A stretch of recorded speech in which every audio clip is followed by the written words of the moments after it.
Everyone, welcome back to my YouTube channel. पिछले class में हम लोगों ने इटली के एकीकरण की समस्या के बारे में पढ़ा था। इस क्लास में हम लोग देखेंगे किस तरह से इटली का एकीकरण किया गया। उसमें जो है आज की क्लास में खास करके मेजनी के बारे में हम लोग चर्चा करेंगे और मेजनी का योगदान देखेंगे इटली के एकीकरण में। हमने पिछले क्लास का 2 सेकंड में रिकैप करते हुए आगे की तरफ बढ़ते हैं। समस्या में देखे थे क्या कि इटली के एकीकरण में मुख्यतः 3, 4 या 4 समस्या सामने आ रही थी। इसमें पहली समस्या थी भौगोलिक समस्या, दूसरी समस्या थी धार्मिक समस्या और कह सकते हैं पोप रोम, इटली के राजधानी रोम पे पोप का प्रभाव। तीसरी समस्या थी फ्रांस और ऑस्ट्रिया जैसे विदेशी राज्यों का हस्तक्षेप और इसके अलावा भी अन्य समस्याएं थी। आगे हम देखते हैं कि इन समस्याओं के बावजूद किस तरह से इटली का एकीकरण किया गया, इसमें मेजनी के क्या योगदान थे। खास करके इस वीडियो में हम लोग मेजनी पर केंद्रित रहेगी। ये वीडियो मेजनी पर केंद्रित रहेगी। हम लोग मेजनी के बारे में जानेंगे। उससे पहले थोड़ा शुरुआत कर लेते हैं क्या कि इटली के एकीकरण के समस्या के बावजूद भी 19वीं शताब्दी में राष्ट्रवादी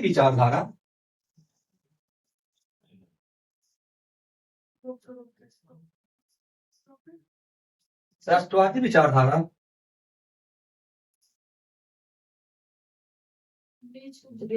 इटली में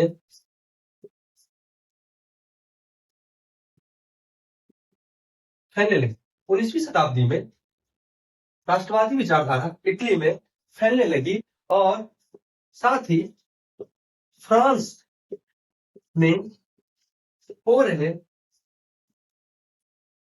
घटनाओं का प्रभाव भी इटली पर पड़ा और नेपोलियन के द्वारा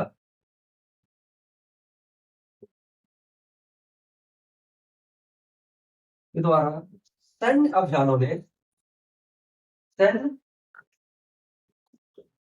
अभियानों ने इटली के लोगों में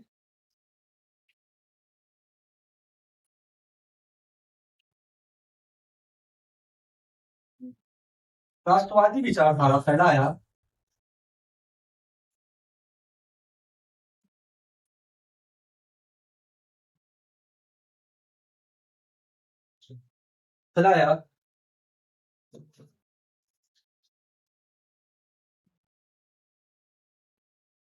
नेपोलियन ने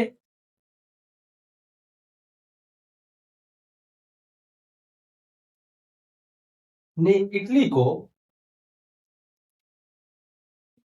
एक शासन के अधीन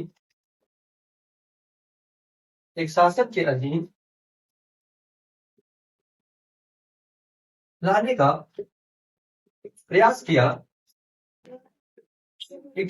नेपोलियन ने इटली को एक शासन के अधीन लाने का प्रयास किया।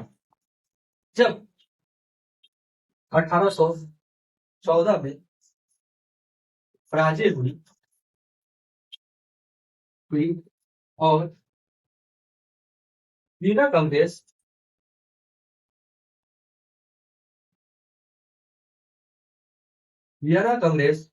के द्वारा इटली को 2 राज्यों में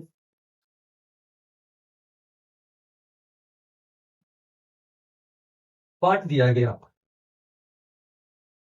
हटानिया और पिडमो।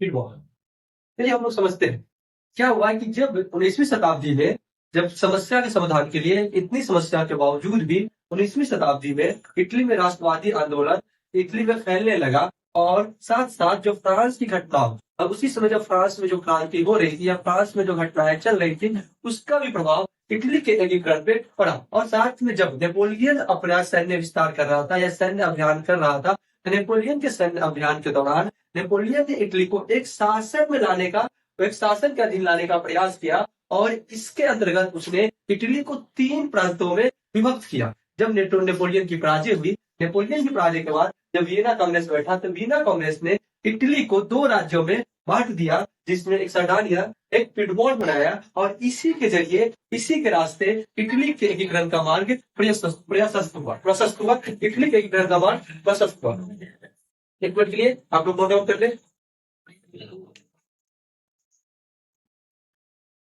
चलिए, मिटाया जाता है, नोट डाउन कर लिए होंगे आप लोग।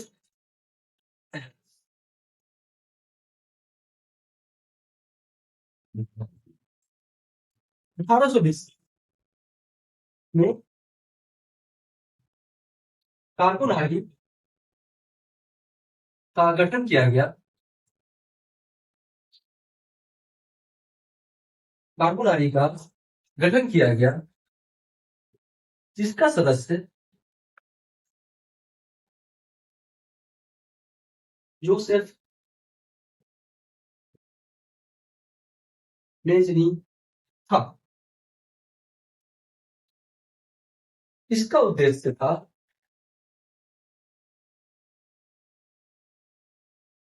इसका उद्देश्य था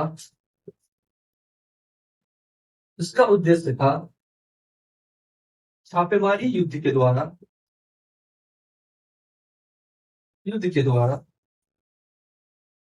1820 में कार्बोनरी का गठन किया गया, जो कि एक दल था। कार्बोनरी का गठन किया गया। इसमें जोसेफ मेजनी, जो कि इटली में नए एकीकरण की शुरुआत करने का, या कह सकते हैं इसे इटली का मसीहा भी कहा जाता है। इटली का मसीहा जोसेफ मेजनी इसी कार्बोनरी का सदस्य था। और जो इस कार्बोनरी दल के यह उद्देश्य था कि छापामारी युद्ध के द्वारा राजतंत्र को समाप्त कर दिया जाए। राजतंत्र को समाप्त कर गणराज्य स्थापित किया जाए। गणराज्य स्थापित किया। ये इसका उद्देश्य था। कार्बोनरी का उद्देश्य था कि किस तरह से जो है यहाँ पे राजतंत्र को समाप्त किया जाए इटली में, और जो है यानी क्या कि मतलब गणराज्य को स्थापित किया जाए। अब हमारी जो टॉपिक होगी, जो मेन टॉपिक होगा, मेजनी। कि मेजनी क्या था, मेजनी के बारे में जानेंगे। मेजनी के मतलब कौन था, क्या था, किस तरह से ये इटली के एकीकरण में इसका योगदान था, और इसे इटली का मसीहा क्यों कहा जाता है। कहा जाता है क्या इटली के एकीकरण को सबका मतलब ये जो है इटली के एकीकरण करने में पूर्णतः सक्सेस नहीं हो पाया, पूर्णतः सफलता प्राप्ति इसको नहीं हुई। लेकिन कहीं ना कहीं इटली के लोगों में यह एक विचार, इटली के एकीकरण का विचार दे करके चला गया। आइए हम जानते हैं। हमारा टॉपिक होगा जोसेफ मेजनी। आप लोग नोट डाउन करें।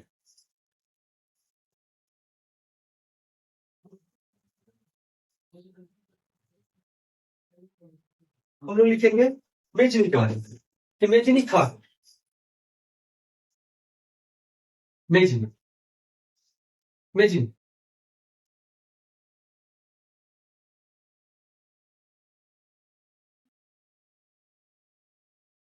ओके। मेजनी साहित्यकार,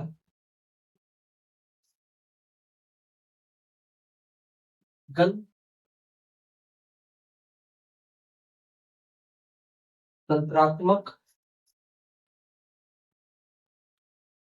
विचारों का समर्थक और योग्य सेनापति था। योग्य सेनापति था। योग्य सेनापति था। मेजनी साहित्यकार, गणतंत्रात्मक विचारों का समर्थक और योग्य सेनापति था। मेजनी मेजनी में आदर्शवादी गुण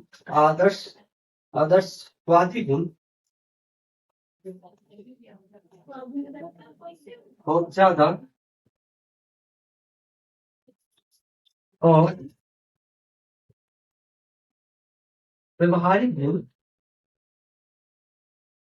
कम था। व्यवहारिक गुण कम था। 1831 में ईस्वी में 1831 ईस्वी में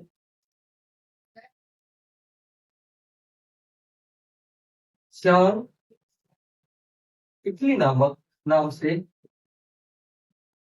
संस्था बना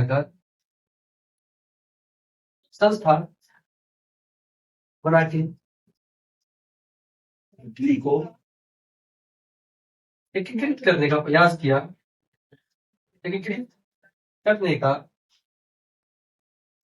प्रयास किया एकीकृत करने का प्रयास किया। अगर मेजनी के बारे में जानेंगे तो मेजनी देखेंगे क्या, मेजनी जो है साहित्यकार था, गणतंत्रात्मक विचारों का समर्थक था और मेजनी कुशल योग्य सेनापति था। मेजनी में आदर्शवादी गुण बहुत ज्यादा थे। तो अगर प्रैक्टिकल नॉलेज के बारे में देखा जाए तो प्रैक्टिकल नॉलेज जो है मेजनी फेल कर जा रहा था और कहीं ना कहीं यही व्यवहारिक गुण के कारण इटली के एकीकरण में मेजनी सक्सेस नहीं हो पाया या मेजनी को सफलता नहीं मिली। उसके व्यवहारिक गुण कम होने के कारण मेजनी को इटली के एकीकरण में सफलता नहीं मिली। 1831 में एक सैन इटली नामक एक संस्था बनाता है और इस संस्था के जरिए नव इटली का निर्माण या नव इटली इटली को एकीकरण करने का प्रयास करेगा। और इसके अलावा आप लोग नोट डाउन करिए।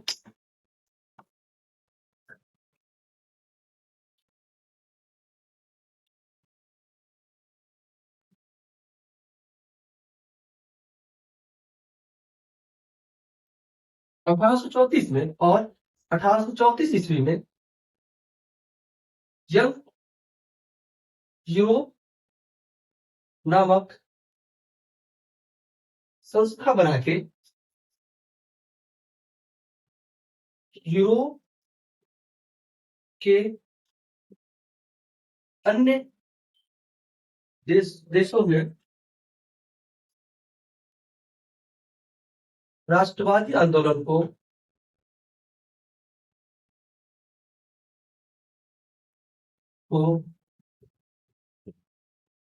समर्थन देता है। परंतु परंतु मेजनी इटली के एकीकरण में इटली के एकीकरण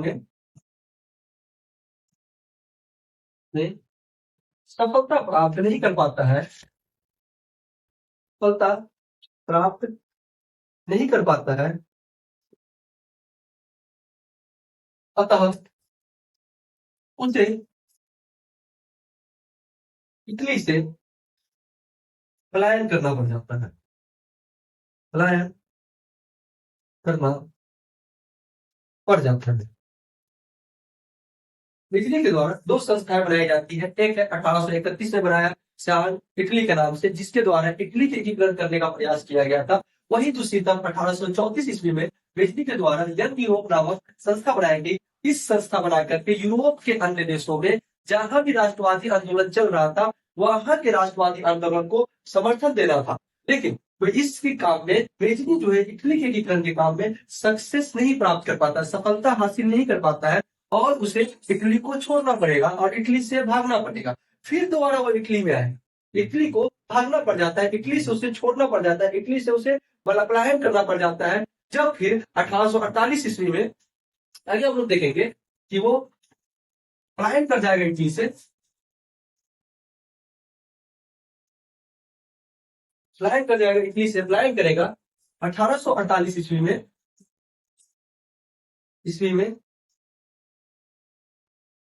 ईस्वी में जब मेटरनिख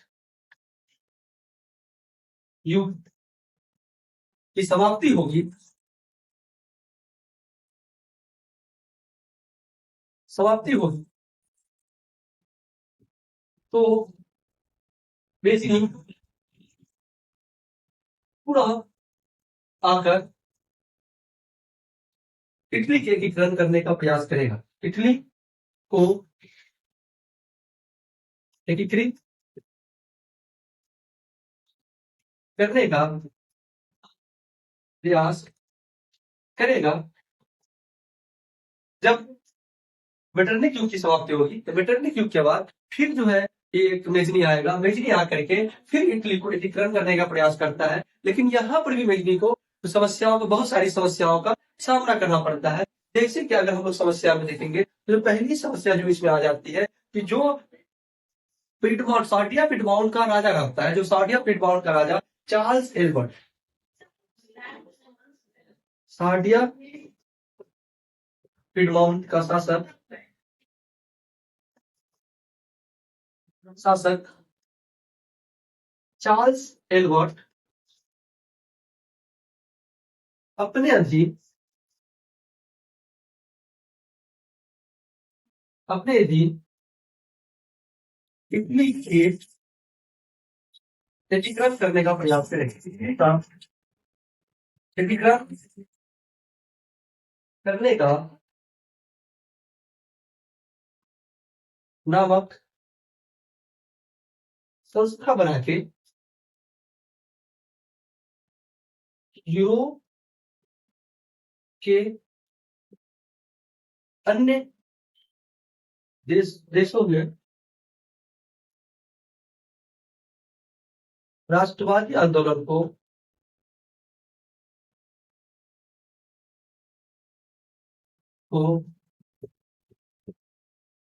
समर्थन देता।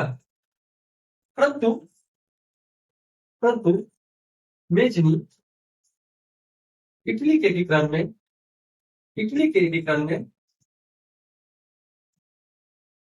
में सफलता प्राप्त नहीं कर पाता है। सफलता प्राप्त नहीं कर पाता है। अतः उसे इटली से पलायन करना पड़ जाता है। पलायन करना पड़ जाता है। बिजली के द्वारा दो संस्थाएं बनाई जाती है। एक है 1831 में बनाया चार इटली के नाम से, जिसके द्वारा इटली के एकीकरण करने का प्रयास किया गया था। वहीं दूसरी तरफ 1834 ईस्वी में बिजली के द्वारा यंग यूरोप नामक संस्था बनाई गई। इस संस्था बना करके यूरोप के अन्य देशों में जहां भी राष्ट्रवादी आंदोलन चल रहा था, वहां के राष्ट्रवादी आंदोलन को समर्थन देना था। लेकिन तो इसके काम में बिजली जो है इटली के एकीकरण के काम में सक्सेस नहीं प्राप्त कर पाता, सफलता हासिल नहीं कर पाता है, और उसे इटली को छोड़ना पड़ेगा और इटली से भागना पड़ेगा। फिर दोबारा वो इटली में आए, इटली को भागना पड़ जाता है, इटली से उसे छोड़ना पड़ जाता है, इटली से उसे पलायन करना पड़ जाता है। जब फिर 1848 ईस्वी में आगे हम लोग देखेंगे कि वो पलायन कर जाएगा इटली से। पलायन कर जाएगा इटली से, पलायन करेगा 1848 ईस्वी में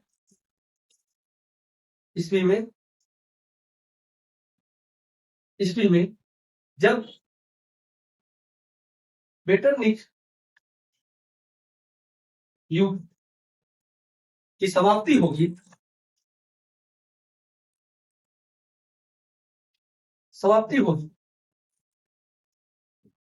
तो बेसिकली पूरा आकर इटली के एकीकरण करने का प्रयास करेगा। इटली को एकीकृत करने का प्रयास करेगा। जब मेटरनिख युग की समाप्ति होगी, तो मेटरनिख युग के बाद फिर जो है एक मेजनी आएगा। मेजनी आकर के फिर इटली को एकीकरण करने का प्रयास करता है, लेकिन यहाँ पर भी मेजनी को बहुत सारी समस्याओं का सामना करना पड़ता है। जैसे कि अगर हम लोग समस्या में देखेंगे, तो पहली समस्या जो इसमें आ जाती है कि जो सार्डिया पिटमाउंट का राजा रहता है, जो सार्डिया पिटमाउंट का राजा चार्ल्स एल्बर्ट, सार्डिया पिटमाउंट का शासक चार्ल्स एल्बर्ट अपने अधीन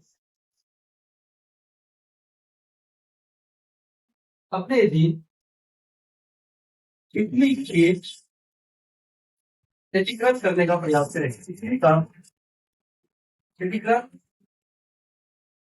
करने का प्रयास करेगा। वही दूसरी तरफ वो धार्मिक आधार पर इटली के एकीकरण करने का प्रयास करता है। इटली का एकीकरण करने का प्रयास करता है।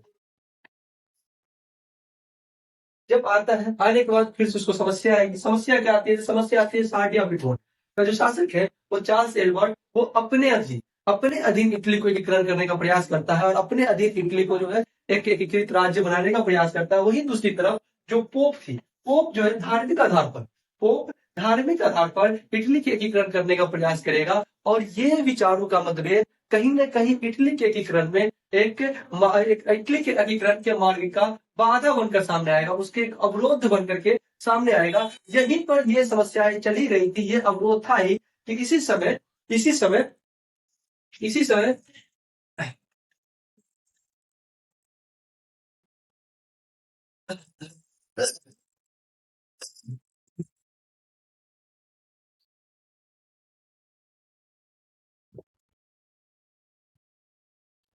हर समस्या में ऑस्ट्रिया के द्वारा ऑस्ट्रिया के द्वारा इटली के कुछ भागों पर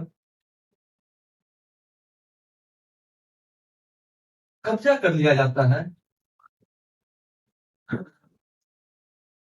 इटली के कुछ भागों पर कब्जा कर लिया जाता है। ऑस्ट्रिया के द्वारा इटली के कुछ भागों पर कब्जा कर लिया जाता है और यहीं पर मेजनी के द्वारा जो स्वप्न देखा गया था इटली का जो एकीकरण किया जाए, यहाँ पे मेजनी का जो स्वप्न इटली के एकीकरण का अधूरा का अधूरा रह जाता है और मेजनी अपने स्वप्न को पूरा नहीं कर पाता है और पुनः मेजनी को इटली से पलायन करना पड़ता है। ऑस्ट्रिया के द्वारा कब्जा करने पर इटली मेजनी के द्वारा इटली का एकीकरण वहीं का वहीं रुक जाता है, उसका एकीकृत नहीं हो पाता है, इटली का एकीकरण संभव नहीं हो पाता है और कहा जा सकता है कि पुनः इटली से मेजनी को पलायन करना पड़ा। मेजनी को पलायन करना पड़ा। धन्यवाद।